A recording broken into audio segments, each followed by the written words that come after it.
इसमें आज़म अल्लाह ताला का ऐसा नाम जिससे जो मांगो फौरन मिल जाए, जैसा चाहो वैसा हो जाए।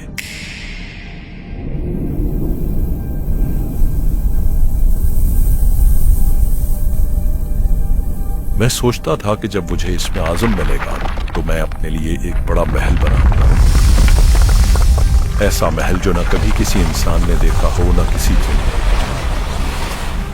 दुनिया भर के खजाने इस महल में मौजूद हैं और मैंने वो बना भी लिया। लेकिन बाद में एक बात समझ आई कि इसमें आज़म में तो उससे भी बड़ा खजाना है। मुझे वक्त में सफर करने पर इख्तियार हासिल है। मैंने हर नबी के दौर में जाकर उनसे मुलाकात की और उनसे कायनात के अनोखे राज जाने। हजरत आदम अलैहिस्सलाम से पहले की दुनिया देखी। मुझ पर सदियों में इतने राज खुले हैं कि मैं शायद किसी को ना बता सकूं।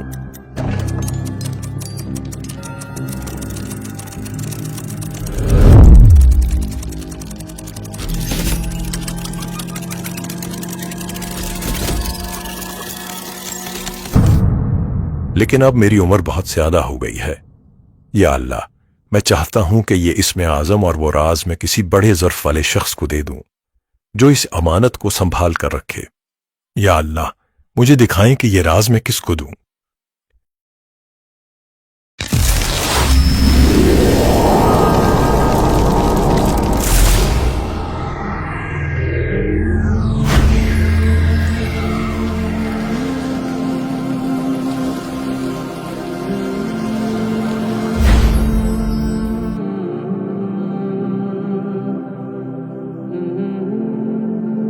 आइए आइए अलामा साहब, आपका ही इंतजार था।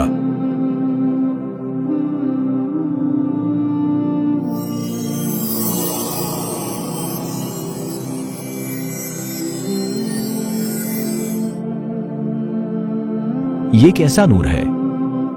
तसल्ली रखे, मैं आपको सब कुछ बताऊंगा।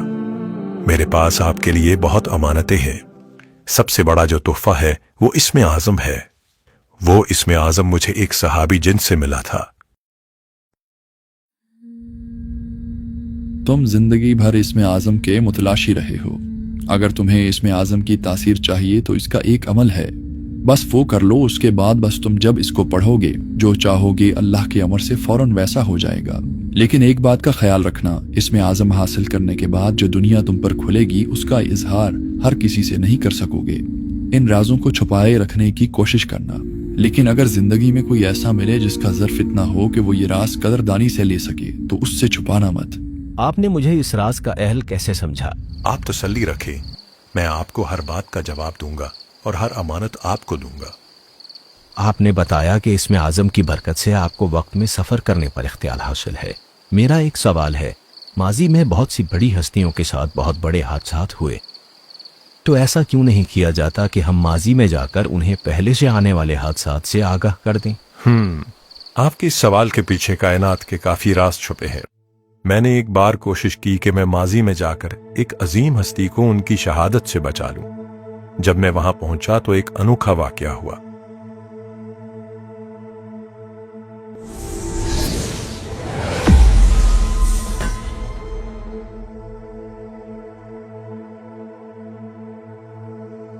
कायनात के निजाम में खलल डालने की कोशिश न करो, वरना तुमसे ये नेमत छीन ली जाएगी। वापस चले जाओ।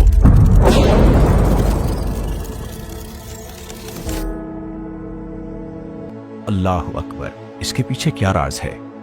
असल में ये वो वाकयात हैं जो अल्लाह ताला की तरफ से पहले से तय है। अल्लाह ताला की मंशा यही है कि इन्हें ऐसे ही होना है और अपने आप को अल्लाह ताला की मंशा पर राजी कर लेना ही बेहतरीन अमल है। जिन्होंने आपको वहां रोका था वो कौन थे? वो तकवीनी निजाम के लोग थे। दुनिया में आज तक जिसको भी इसमें आज़म मिला है उसका ताल्लुक तकवीनी निजाम से जरूर होता है। जब भी कोई इंसान या जिन किसी ऐसे अमल में मुदाखलत करे जो कि अल्लाह ताला की मंशा के खिलाफ है, तो उन हस्तियों की जिम्मेदारी है कि वो उसका सदेबाब करें, चाहे वो माजी का है या मुस्तकबिल का। मसलन अल्लाह ताला की तरफ से पहले से तय है कि हजरत ईसा अलैहिस्सलाम ने इस मीनार पर उतरना है। अब दुनिया की कोई भी ताकत उस मीनार को नुकसान नहीं पहुंचा सकती। तकवीनी निजाम के ये रिजालुल गैब हर वक्त इस मीनार की हिफाजत करते रहते हैं। तकवीनी निजाम चौथी जमीन से चलता है। ये जो जमीन हमें नजर आती है ये ऐसे नहीं है, बल्कि इसकी सतहें हैं और कुल 7 जमीनें हैं। आपको इसमें आजम देने से पहले मैं चाहता हूं मैं आपको तकवीनी निजाम से जुड़े सारे राज बताऊं। आप मेरे साथ आए, मैं आपको चौथी जमीन में ले जाता हूं।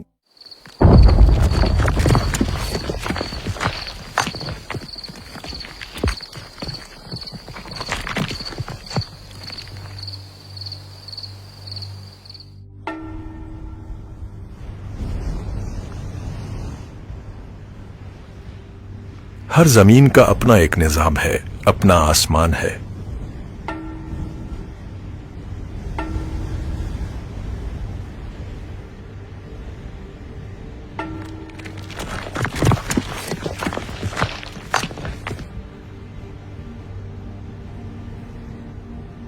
अद्दल हादी अद्दल हक लैसल हादी इल्ला हू। ये सामने जो आपको नजर आ रहे हैं ये औताद है, हादी चारों सिमतों के औताद। हर सिमत का एक वदद है। अल्लाह के अमर से इन्हें निजाम आलम के बहुत से अमूर को चलाने की इजाजत है। अद्दल हादी अद्दल हक लैसल हादी इल्ला। मैंने इनका तस्करा पहले भी कहीं पढ़ा है। इनके नाम का एक तावीज है, जो बंदा अपनी कोई हाजत इस तावीज के नीचे लिखकर दरख्त से लटका दे तो वो हाजत पूरी हो जाती है। आप यकीनन इस तावीज की बात कर रहे होंगे। जी बिल्कुल। ये सामने क्या है? आइए मैं आपको बताता हूं। ये जो सामने आपको नजर आ रहे हैं ये वो हस्तियां हैं जिनके जिम्मे इन चीजों का फैसला करना है कि किसको कितना रिस्क मिलना है, किसको औलाद मिलनी है या किसकी जिंदगी में खुशहालियां आनी है। जैसा ये किसी के लिए लिख देते हैं अल्लाह के अमर से वैसा हो जाता है। इस सारे तकवीनी निजाम में 40 हस्तियां या अब्दाल मौजूद होते हैं। बहुत से वज़ाइफ की तादाद 40 इन्हीं की निस्बत से रखी गई है। मैंने एक बार एक महफिल में अनोखा मंजर देखा। उस महफिल में एक मुखलिस मजमा बैठा 40,000 मरतबा सूरह इखलास पढ़ रहा था और इन हस्तियों को हदिया कर रहा था। और ये हस्तियां उस महफिल में शामिल थीं, और जो भी उस महफिल में जो हाजत लेकर बैठा था ये हस्तियां उनकी हाजतों पर कबूलियत के फैसले लिख रहे थे। सूरह इखलास का 40,000 का अमल भी इन्हीं की निस्बत से 40,000 मरतबा पढ़ा जाता है।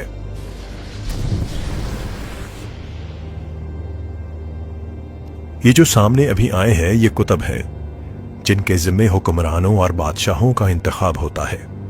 आपको इल्म है कि दुनिया में जितने भी हुक्मरान आते हैं उनका फैसला ये हस्तियां करती हैं। जितने साल जिस हुक्मरान ने हुकूमत करना है वो यही से फैसला होता है। जिस हुक्मरान के लिए ये हस्तियां जितना साल तय करती हैं उससे पहले दुनिया की कोई ताकत नहीं हटा सकती, और जब ये किसी को हटाने का फैसला कर लेते हैं तो कोई ताकत उसकी हुक्मरानी बरकरार नहीं रख सकती। और ये सब जिम्मेदारियां इन्हें अल्लाह ही के अमर से मिली हैं। इनका कोई अमल अल्लाह ताला की मंशा के खिलाफ नहीं होता और ना हो सकता है। अल्लाह अकबर। आपने फरमाया कि इनका इंतखाब हर दौर के नेक इंसानों या जिन्नात में से किया जाता है। इनके इंतकाल के वक्त क्या मामला होता है? इसके पीछे भी एक अनोखा निजाम है। इसमें आजम की बरकत से कई सदियां पहले मेरी एक इंसान से दोस्ती हुई। वो कोई आम इंसान नहीं थे बल्कि तकवीनी निजाम में मक्का के अमीर थे। बाबा मुझे बताएं अभी अगला बादशाह कौन होगा? एक तो तुम सवाल बहुत करते हो। बताएं ना बाबा। चलो मैं आपको 40 मरतबा सूरह बकरा हदिया करता हूँ। ये तुम्हारी आदत ना, बस इसी वजह से तुम जीत जाते हो। बस मैं इतना बताऊंगा, अभी जो बादशाह है इसकी बादशाहत का सिर्फ 1 महीना बाकी है। इससे ज्यादा कुछ नहीं बताऊंगा तुम्हें। अच्छा मेरा एक और सवाल है, इसका जवाब दे दें फिर मेरी आज की छुट्टी। मैं ये सोच रहा था कि जो तकवीनी निज़ाम के लोग होते हैं इनकी जिम्मेदारी कब ख़त्म होती है? चलो आओ मैं तुम्हें बताता हूँ। मैंने उनके साथ चलना शुरू कर दिया। काफी देर तक हम चलते रहे। चलते चलते ऐसे मनाजिर आ गए जो मुझे मक्का के नहीं लग रहे थे। हम काफी देर ऐसे चलते रहे। मैंने फिर उनसे पूछा, हम कितना दूर आ गए हैं? हम मक्का से 1900 मील दूर आ गए हैं। काफी देर चलते चलते हम एक खूबसूरत वादी में पहुंच गए। वो वादी ऐसी थी जैसे दुनिया पर जन्नत का टुकड़ा।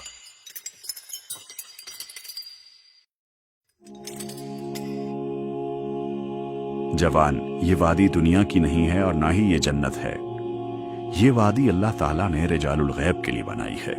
जब अहले तकवीन रिजालुल गैब या अब्दाल में से किसी का आखिरी वक्त करीब होता है तो उसे कुछ दिन पहले उसकी खबर हो जाती है। वो इस जगह आ जाता है और खुद को अल्लाह के हवाले कर देता है।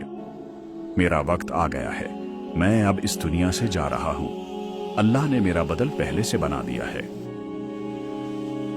मैं 3 बातें तुम्हें कहता हूँ, इनके गवाह रहना।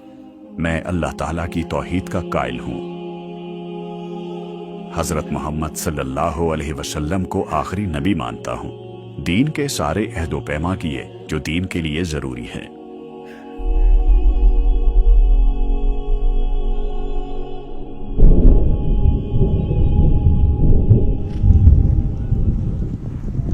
मैं अभी उनके दुख में रो ही रहा था कि मैंने देखा आसमान से एक रूहानी मखलूक आ रही है।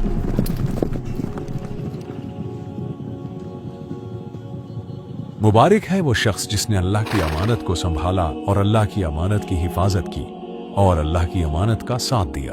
आपने इन्हें आखिरी मर्तबा देखना है तो देख लें, हम इन्हें अपने साथ ले जाएंगे। मैंने उन्हें आखिरी बार गले से लगाया और देखते ही देखते वो आंखों से ओझल हो गई। मैं वहां हैरान और परेशान खड़ा था कि अब मैं वापस कैसे जाऊं। तभी मुझे वापस उन बुजुर्ग की आवाज आई, जवान, तुम्हारा वक्त यहाँ पूरा हुआ, अब यहाँ से वापस चले जाओ। लेकिन मैं कैसे जाऊं? मुझे तो ये इल्म भी नहीं कि मैं यहाँ कैसे आया। तुम जिस सिमत से यहाँ आए थे उसी सिमत में वापस चलना शुरू कर दो। मुझे फना है, लेकिन उस अल्लाह को फना नहीं जो इस निजाम को चला रहा है। वही अल्लाह तुम्हें वापस ले जाने पर भी कादिर है।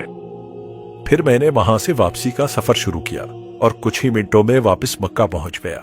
अल्लाह अकबर, आप इसमें आजम के जितने कमालात बता रहे हैं, मेरी हैरत और तजस्सुस बढ़ता जा रहा है कि आप मुझे भी वो इसम बता दें। ये तो अभी कुछ भी नहीं है। जो अगला राज मैंने आपको बताना है, इसका असर पूरी कायनात पर पड़ेगा। आपके हर साथी पर इसका असर होगा। जिस तक भी ये राज पहुंचेगा उसकी जिंदगी हमेशा के लिए बदल जाएगी। अब मेरी बात ध्यान से सुने, अपना हाथ मेरे हाथ में दें और आंखें बंद कर लें। जब तक मैं ना कहूं आंखें नहीं खोलना।